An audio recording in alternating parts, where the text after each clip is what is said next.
लातूर शहर औसा या ठिकाणी खरोसा गावामध्ये निकिता भोरे वय वर्ष 25 हिने तिचा नवरा दारू पित होता. त्याच्या जाचाला कंटाळून हिने हिरीमध्ये उडी मारून जीव दिला. स्वतःच नव्हे तर छोटे छोटे 2 चिमुकले मुलं होती, त्यांना सोबत घेऊन या मातेने विहिरीमध्ये उडी मारून स्वतःचं जीवन आज इथं संपवलेलं आहे.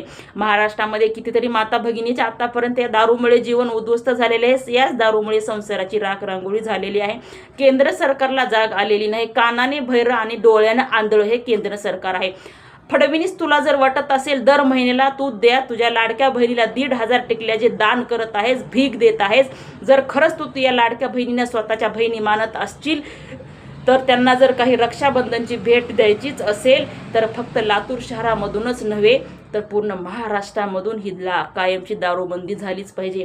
माता भगिनींना माझी विनंती आहे, तुम्ही स्वतः आत्महत्या करायचा प्रयत्न करू नका, स्वतःचं जीवन गमवू नका. जर तुम्हाला काही करायचंच असेल तर या दारूबंदीसाठी मोर्चा करा, आंदोलन करा आणि ही दारूबंदी व्हावी म्हणून समस्त महिलांनी एकत्र येऊन आता शक्ती करून दारूच्या विरोधात लढणं गरजेचं आहे. आत्महत्या करणं हे चुकीचं आहे. ये दुनिया की रीति रिवाज सब गए भाड़ में, ये जिंदगी बहुत अनमोल है, ये जिंदगी मिलेगी ना दोबारा. कोणत्याही महिलांनी आत्महत्या करून स्वतःचं जीवन संपवू नये. एखाद्या नवऱ्याची जर बायको मेली तर तो स्वतः आत्महत्या करत नाही, दुसरं लग्न करून थाटामाटामध्ये संसार उभा करतो.